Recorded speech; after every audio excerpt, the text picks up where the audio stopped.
Hello student, कैसे हैं आप सब। एक बार पुनः से कोचिंग क्लासेस पर स्वागत है। उम्मीद करता हूं आप सब अच्छे होंगे, मस्त होंगे, बेहतर होंगे, आपकी पढ़ाई बेहतर चल रही होगी। बच्चों, जो हमारा चैप्टर स्टार्ट होने जा रहा है विद्युत रसायन, एनसीईआरटी में यदि देखा जाए तो 2023 में चैप्टर 3 में था। यानी मैं कहूं तो चैप्टर सेकेंड जो बिलियन है सोल्यूशन है उसको मैंने कंप्लीट करा दिया है। ये जो चैप्टर 3 है जो कि अब न्यू एनसीईआरटी 2024 में जो आने वाला है, अभी जब मैं लेक्चर ले रहा हूं तो अभी तक मेरे पास बुक नहीं आया है। जो नया सेशन शुरू होगा उसमें चैप्टर सेकेंड कहलाएगा। तो चैप्टर का नाम है विद्युत रसायन, इलेक्ट्रोकेमिस्ट्री। इस चैप्टर में हम आज कुछ बेसिक समझेंगे और बहुत बारीक से समझेंगे, क्योंकि आक्सीकरण अपचयन, आक्सीकारक अपचायक, रेडॉक्स अपक्रिया क्या, विद्युत अपघटन क्या कहलाता है, धात्विक चालक क्या है, इस पर हम डीप में चर्चा करेंगे बच्चों। सबसे पहले आप लोग यहाँ पर जो आप देख रहे हैं कि विद्युत रसायन, तो विद्युत रसायन के बारे में समझेंगे कि विद्युत रसायन अर्थात इस चैप्टर का नाम भाई ऐसा ही क्यों रखा गया, इलेक्ट्रोकेमिस्ट्री। देखो, थोड़ा समझने की कोशिश करेंगे, आपसे आसानी से बनेगा। रसायन का मतलब होता है रासायनिक पदार्थ, यानी एक प्रकार से रासायनिक पदार्थ के अंदर जो भी घटनाओं का अध्ययन करेंगे।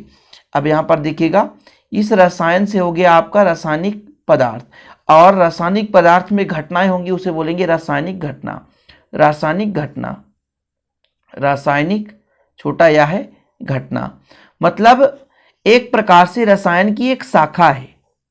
रसायन की एक शाखा है जिसके अंतर्गत विद्युत, यहां पर आप देखो विद्युत भी हो गया और एक आपका हो गया रासायनिक घटना। तो विद्युत तथा रासायनिक घटनाओं के परस्पर संबंधों का, अब बीच में विद्युत रसायन इसको जोड़ भी दिया जाता है। बुक में आपको यहां पे ऐसा लिखा मिलेगा, देखो शब्द से अर्थ निकाल रहे हैं कि ये हमारे पास एक रसायन की शाखा है जिसके अंतर्गत हम क्या करते हैं, एक तो विद्युत और रासायनिक घटनाओं से परस्पर जो संबंध है उसका अध्ययन करते हैं, उसे हम विद्युत रसायन कहते हैं। यानी रसायन शास्त्र की वह शाखा जिसके अंतर्गत विद्युत तथा रासायनिक घटनाओं के परस्पर संबंध का अध्ययन किया जाता है, वहां पर हम उसे विद्युत रसायन कहते हैं। यहां पर आप देख सकते हैं, रसायन शास्त्र की वह शाखा जिसके अंतर्गत विद्युत तथा रासायनिक घटनाओं के परस्पर संबंधों का अध्ययन किया जाता है बच्चों, उसे हम विद्युत रसायन कहते हैं। आप लोगों से कहना चाहूंगा कि बच्चों, विधिवत आपको पढ़ाया जाता है और नोट्स भी विधिवत प्रोवाइड किया जाता है, लेकिन नोट्स के लिए 100 रुपीज चार्ज लगते हैं। यदि आप नोट्स लेना चाहते हैं तो कांटेक्ट नंबर आपको दे रहा हूं 9685299150। इस नंबर पर आप कांटेक्ट कर सकते हैं, नोट्स भी ले सकते हैं।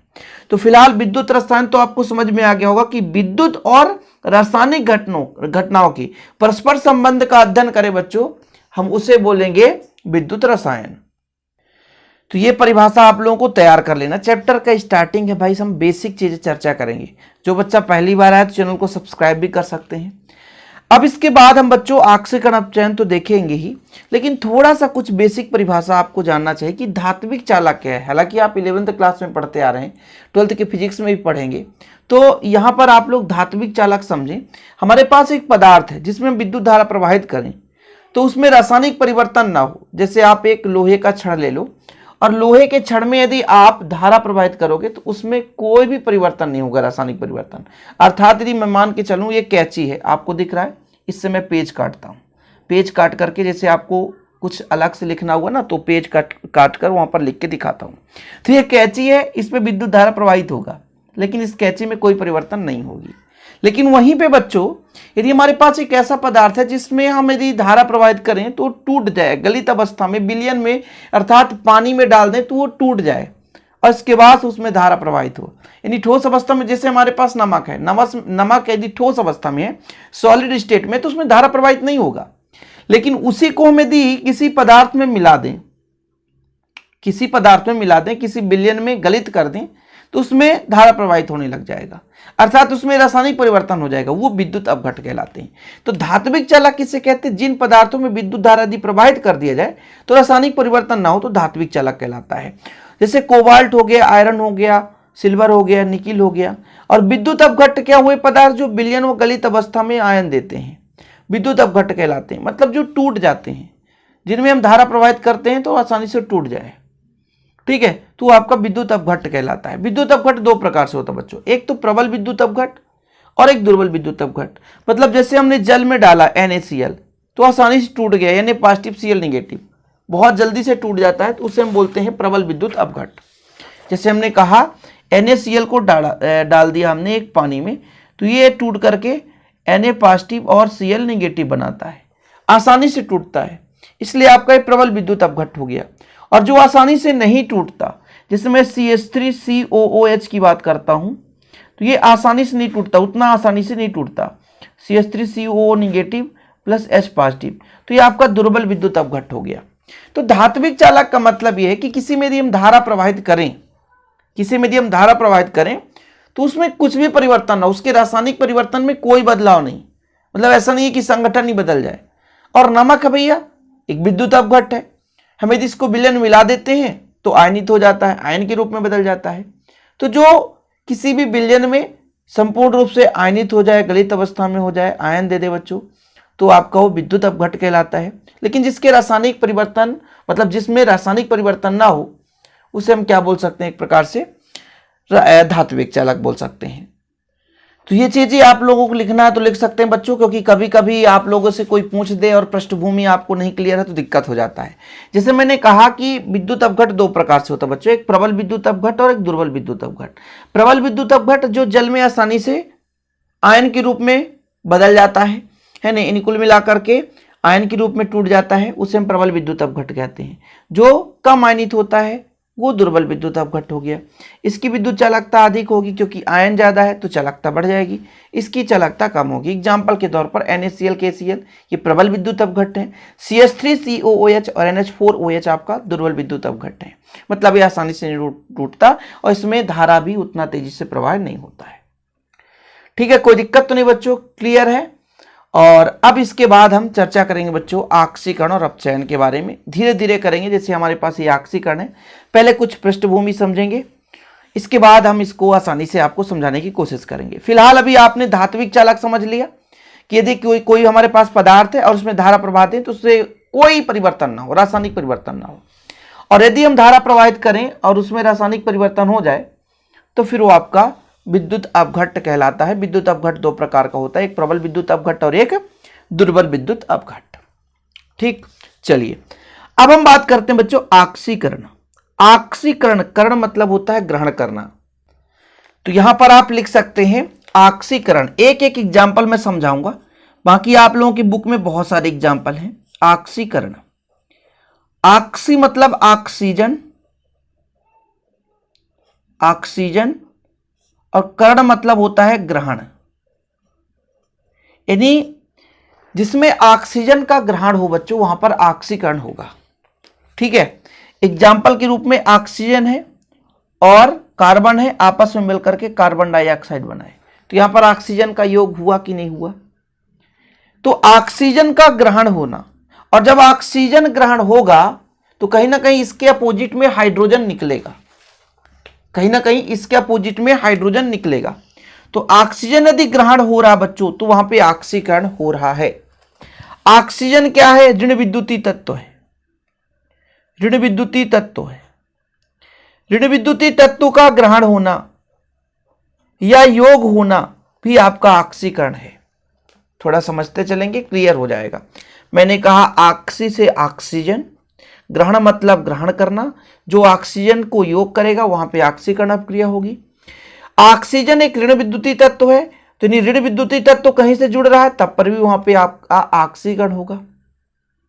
ऋण विद्युतीय तत्व जुड़ जाए ना, जैसे मैं एग्जाम्पल के रूप में कहता हूं FeCl2 है, यहां पर Cl2 ले लेता हूं और जुड़ करके बनाएगा ये FeCl3, बैलेंसिंग कराने के लिए 2 का यहां पे मल्टीप्लाई कर देता हूं, तो यहां पर क्लोरीन का योग हुआ कि नहीं हुआ, तब पर भी ऑक्सीकरण है। यानी ऑक्सीजन का ग्रहण होना या ऋण विद्युतीय तत्वों का ग्रहण होना ऑक्सीकरण कहलाता है बच्चों। मैं ज्यादा डीप में नहीं जाऊंगा, ऐसी चीजें जो आपके माइंड में सीधा घुस जाए। अब अगले नंबर में क्या है कि इसके अपोजिट में होता है कि हाइड्रोजन का निकलना,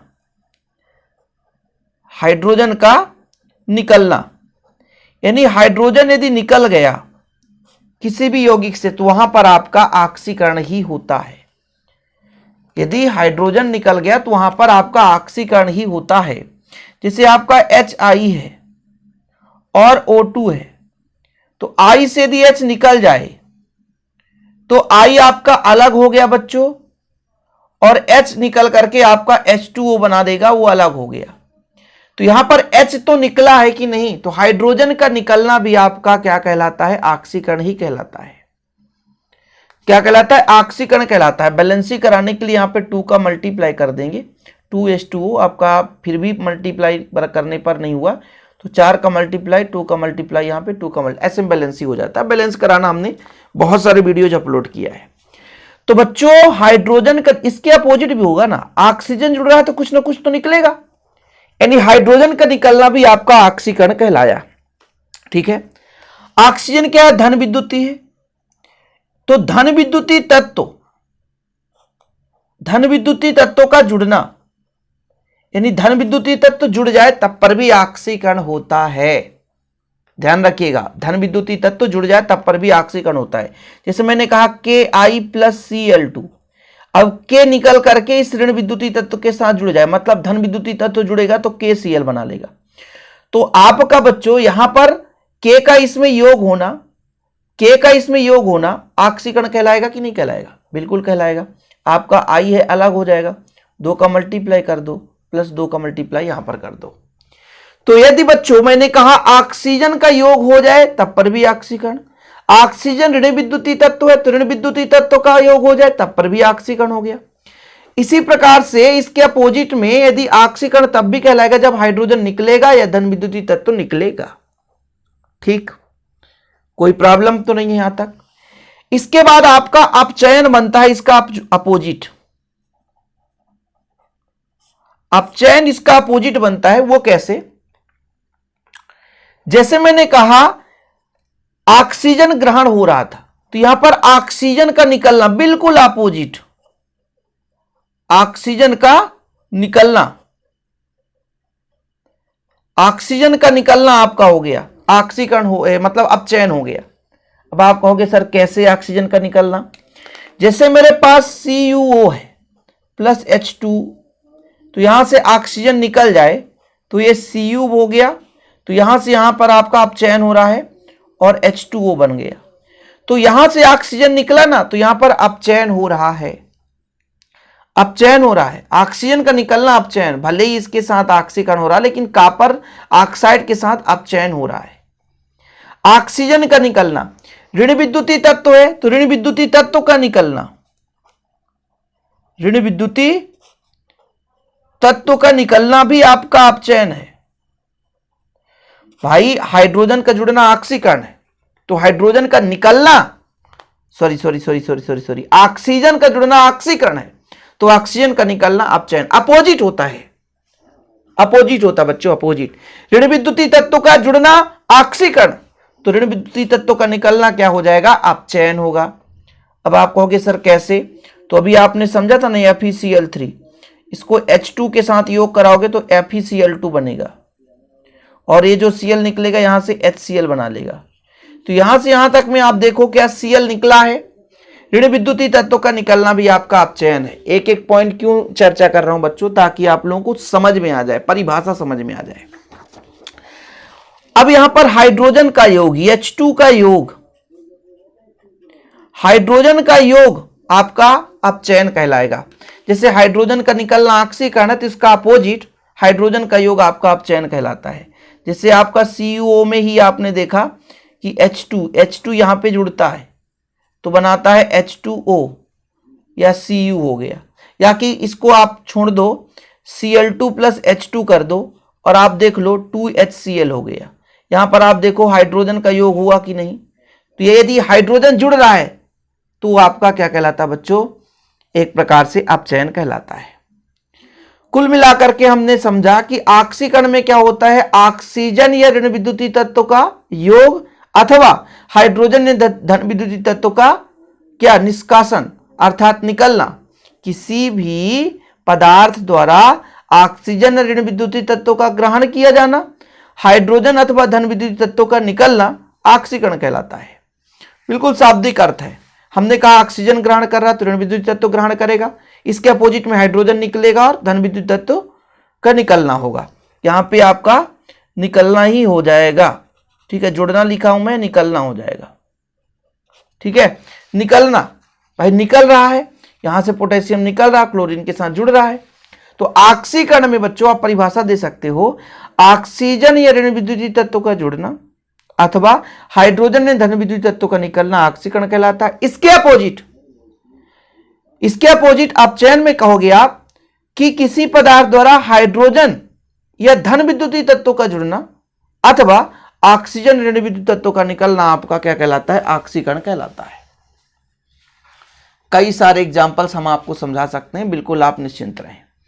पहला एग्जाम्पल देखो, ऑक्सीकरण के प्रारंभिक ऑक्सीजन का जुड़ना। देखो यहां पर ऑक्सीजन जुड़ा है तो ऑक्सीकरण है। ऑक्सीजन ऋण विद्युतीय तत्व है, क्लोरीन जुड़ा, तो यहां पर आपका क्या हो रहा है? ऑक्सीकरण हो रहा है।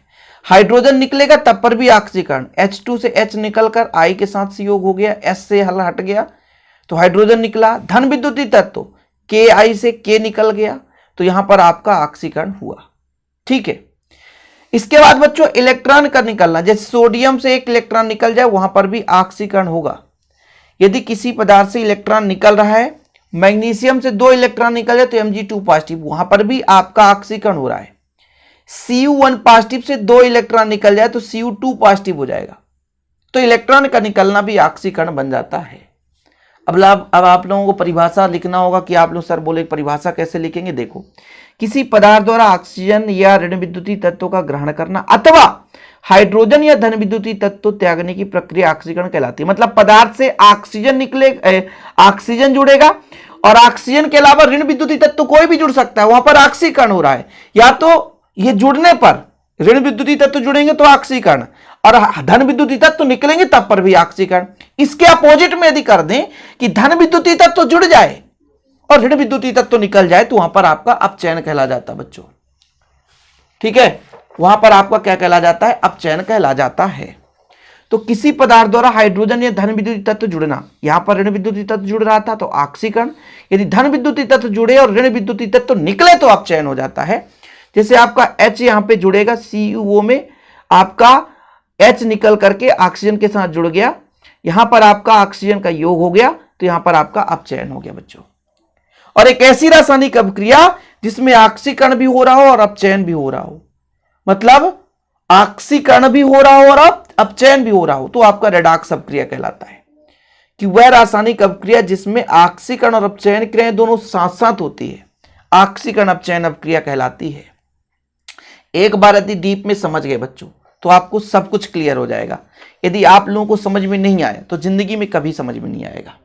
अब कंपेयर भी करते चलता हूं। कंपेयर, मैंने कहा था कि ऑक्सीजन का निकलना अपचयन कहलाता, कहा था कि नहीं?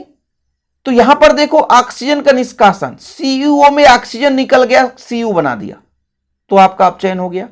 ZNO में इसका अपोजिट यदि ऑक्सीजन जुड़ेगा तो भाई वहां पर ऑक्सीकरण होगा।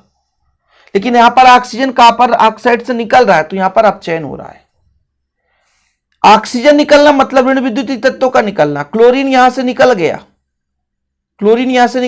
H2S में S निकल गया तो यहां पर आपका ऋण विद्युतीय तत्व निकल रहा है तो अपचयन होने वाला है।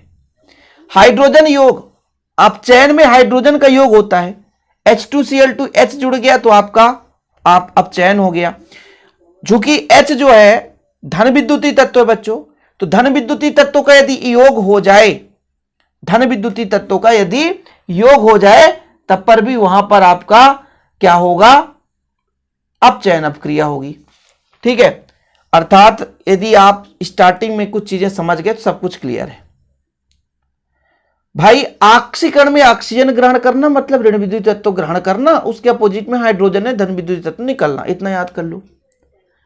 अपचयन में आप उसका अपोजिट ऑक्सीजन का निकलना, ऋण विद्युतीय तत्व का निकलना अथवा हाइड्रोजन का जुड़ना या धन विद्युतीय तत्व का जुड़ना आपका अपचयन कहलाता है। जिस प्रकार से कहा गया कि इलेक्ट्रॉन यदि निकल रहा है बच्चों, इलेक्ट्रॉन यदि निकल रहा है तो वहां पर आपका ऑक्सीकरण, यदि इलेक्ट्रॉन जुड़ रहा है तो वहां पर आपका अपचयन होता है। तो परिभाषा वगैरह तो लिख ही लोगे ना बच्चों, कोई दिक्कत ही नहीं है। अब यहां पर मैं थोड़ा सा आपको समझा दूं रेडॉक्स अपक्रिया। जहां पर ऑक्सीकरण भी हो और अपचयन भी हो वहां पर रेडॉक्स अपक्रिया होता है। ठीक है, क्योंकि देखो बच्चों एग्जाम में तो 12th में कभी नहीं पूछा जाता, बेसिक चीज़ें हैं, इसलिए मैं आपको समझाना जरूरी समझता हूँ कि जिसमें आक्सीकरण और अपचयन दोनों हो जाए वहाँ पर रेडॉक्स अपक्रिया होता है। ठीक, कोई दिक्कत तो नहीं है। चलो कोई एक ऐसा एग्जाम्पल ले लेते हैं जो बिल्कुल सिंपल आपको लगे, नहीं तो फिर दिक्कत हो जाएगा। जैसे देखिएगा, ये Zn है और आपका 2H पॉजिटिव है। ठीक है, अब देखिएगा, यदि बच्चों यहां से इलेक्ट्रॉन निकल जाए तो ये Zn2 पॉजिटिव हो गया, मतलब इलेक्ट्रॉन यहां से निकला है तो यहां पर क्या हो गया, ऑक्सीडेशन। ऑक्सीडेशन मतलब इलेक्ट्रॉन निकल गया तो ऑक्सीडेशन हो गया। और ये इलेक्ट्रॉन निकला, लेकिन ये इलेक्ट्रॉन किसने ग्रहण कर लिया, हाइड्रोजन ने, तो ये H2 के रूप में हो, क्योंकि 2 पॉजिटिव था यहाँ पे तो 2 इलेक्ट्रॉन ले लिया, तो यहां पर हो गया रिडक्शन। ठीक है, यानी यहां पर ऑक्सीकरण भी हो गया और यहां पर अपचयन भी हो गया। ऑक्सीकरण कैसे समझा आपने, इलेक्ट्रॉन यदि त्याग दिया तो वहां पर ऑक्सीकरण हो गया, इलेक्ट्रॉन यदि ग्रहण हो गया तो वहां पर आपका अपचयन हो गया, तो ऑक्सीकरण अपचयन दोनों हो गया। सिंपल है, तो ऑक्सीकरण अपचयन दोनों हो जाए तो वहां पर आपका रेडॉक्स अपक्रिया कहलाता है। जैसे मैं कहता हूं FeCl3 है और आपका SnCl2 है, ये क्या करता है कि ये क्लोरीन को त्याग दे तो FeCl2 बना दिया, ऋण विद्युतीय तत्व को त्याग दिया। अर्थात बच्चों ऋण विद्युतीय तत्व को त्यागना यानी ऑक्सीजन को त्यागना, ऑक्सीजन को त्यागना अपचयन कहलाता है, क्योंकि ऑक्सीजन ग्रहण करेगा तो ऑक्सीकरण हो जाएगा। और ये क्लोरीन त्यागा तो ये आपका बंदा क्लोरीन जोड़ लिया, फिर हम बैलेंसिंग करा देंगे। तो यहां पर जो क्लोरीन जुड़ा है, ऋण विद्युतीय तत्व का जुड़ना, ऑक्सीजन का जुड़ना, आपका क्या कहला जाता है, ऑक्सीकरण। तो यहां पर आपका क्या कहलाया, ऑक्सीकरण हो गया। यहां पर बैलेंसिंग कराना तो 2 का मल्टीप्लाई कर, 2 का मल्टीप्लाई यहां कर दें, बाकी आपका लगभग सेम है। तो यहां पर क्लोरीन ग्रहण किया जा रहा है ऋण विद्युतीय तत्व, इसलिए यहां पर आपका ऑक्सीकरण हो गया। यहां से बच्चों Cl में से ये Cl निकला है तो ऋण विद्युतीय तत्व निकल गया तो वहां पर अपचयन हो गया। तो इस प्रकार से ऑक्सीकरण और अपचयन दोनों साथ साथ होते हैं, वहां पर रेडॉक्स अपक्रिया हो जाती है। कई सारे फंडे हैं बच्चों, आप लोगों को दिक्कत ना होगी, कोई प्रॉब्लम नहीं है। तो फिलहाल बेसिक के रूप में मैं ऐसा क्लियर कर रहा हूं आपको। यदि मैं आपसे कुछ इस प्रकार से कह दूं कि यहां पे क्लोरीन है और 2 इलेक्ट्रॉन ग्रहण किया जाता है, तो फिर क्या बनाएगा, 2Cl नेगेटिव बनाएगा। तो इसमें क्या होगा बताओ, ऑक्सीजन का मतलब सॉरी इलेक्ट्रॉन का ग्रहण किया जाना, तो यहां पर रिडक्शन हो जाएगा, अपचयन हो जाएगा। ठीक है, अपचयन हो जाएगा बच्चों, ये चीज क्लियर रखना। लेकिन यदि मैं कह देता कि Mn है, मैग्नीज है, और इन्होंने 2 इलेक्ट्रॉन त्याग दिया, तो फिर यहां पर आपका क्या हो गया, ऑक्सीकरण हो गया। इलेक्ट्रॉन त्यागना आपका ऑक्सीकरण कहलाता है।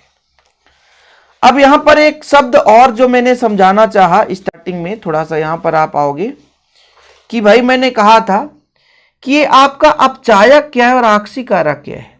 ऑक्सीकारक मतलब दूसरे को ऑक्सीकृत कर दे, अपचायक मतलब दूसरे को अपचयित कर दे, खुद ऑक्सीकृत हो जाए। ऑक्सीकारक जो दूसरे को भैया कह दे आप अपचयित हो जाओ, ऑक्सीकारक जो दूसरे को ऑक्सीकृत कर दे।